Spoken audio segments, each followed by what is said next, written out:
Assalamualaikum warahmatullahi wabarakatuh. Pada kesempatan pagi ini kami dari kelompok 3 akan mempresentasikan tentang terapi bermain pada anak usia sekolah. Konsep tumbuh kembang. Pengertian tumbuh kembang. Pertumbuhan sendiri adalah berkaitan dengan masalah perubahan dalam jumlah besar, jumlah ukuran atau dimensi tingkat sel, organ, maupun individu yang biasa diukur.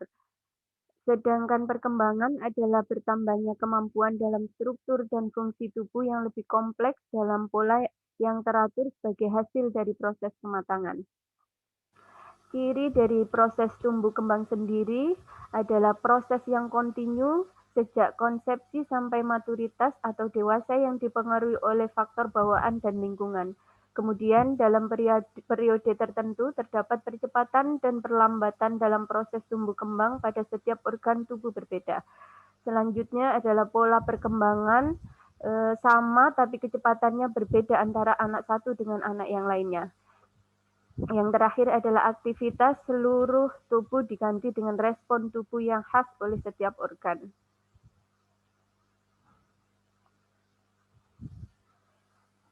Tahap tumbuh kembang menurut Potter dan Perry.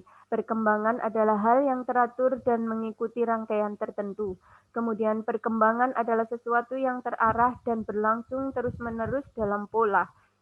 Dalam pola sebagai berikut, cephalocauda, pertumbuhan berlangsung terus-menerus dari kepala ke arah bawah bagian tubuh. Kemudian proximodistal, perkembangan berlangsung terus dari daerah pusat proksimal tubuh dari arah luar tubuh, dari pusat proksimal tubuh ke arah luar tubuh atau distal. Kemudian differentiation, ketika perkembangan berlangsung terus yang mudah ke arah yang lebih kompleks. Yang selanjutnya adalah perkembangan adalah sesuatu hal yang kompleks dapat diprediksi, terjadi dengan pola yang konsisten dan kronologis. Tahap pertumbuhan dan perkembangan anak usia sekolah dengan usia rentang antara 6 sampai 12 tahun.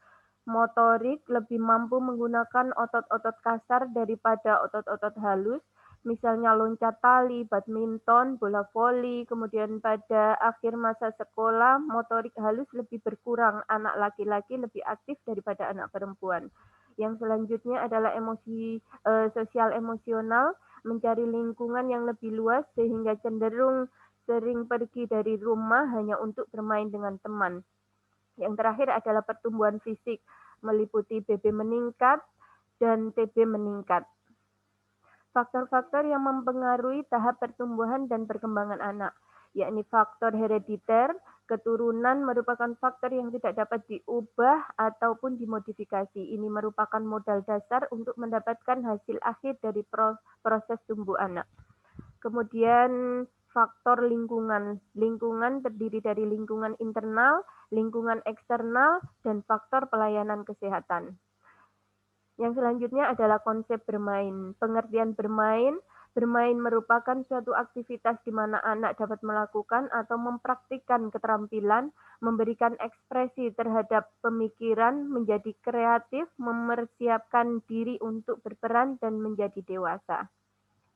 Permainan untuk anak-anak tidak perlu memakai alat yang sulit dijangkau tempatnya apalagi harganya. Cukup dengan barang-barang atau alat-alat di sekitar kita bisa digunakan untuk memperkaya permainan anak. Di antaranya bola, lompat tali, kertas origami, dan lain-lain. Kemudian tahap perkembangan bermain meliputi tahap eksplorasi, tahap permainan, tahap bermain, dan tahap melamun.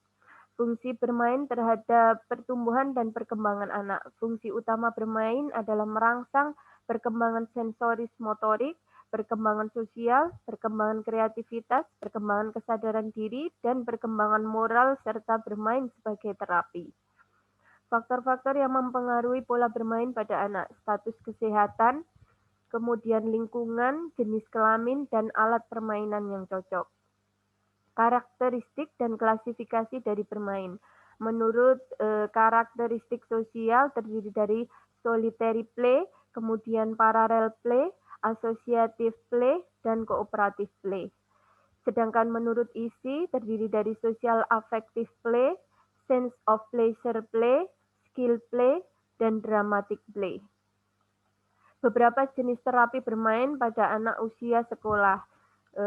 Ini merupakan contoh dari beberapa jenis terapi bermain yang bisa digunakan untuk anak usia sekolah. Di antaranya jenis terapi bermain pada anak sekolah dengan menggunakan gambar, kemudian dengan sepatu, dengan kata-kata, dengan angka, dengan nyanyian, dengan kemampuan motorik, dengan game, dan dengan drama. Pedoman untuk keamanan bermain sendiri meliputi ekstra energi, waktu, alat permainan, ruangan untuk bermain, pengetahuan cara bermain, dan teman bermain. Sedangkan prinsip bermain di rumah sakit terdiri dari tidak banyak mengeluarkan energi, kemudian mempertimbangkan keamanan dan infeksi silang, kemudian kelompok umur yang sama, permainan tidak bertentangan dengan pengobatan, semua alat permainan dapat dicuci, dan melibatkan orang tua. Hal-hal yang perlu dilakukan orang tua adalah memberikan dukungan, di antaranya dukungan positif dapat berupa menjaga anak saat dirawat di rumah sakit, mendampingi anak saat diperiksa, dan lain-lain. Bersikap optimis dan tidak menampakkan kecemasan di depan anak, kemudian menanamkan pengertian bahwa proses pengobatan dan perawatan di rumah sakit adalah proses menuju kesembuhan. Terima kasih dan Assalamualaikum warahmatullahi wabarakatuh.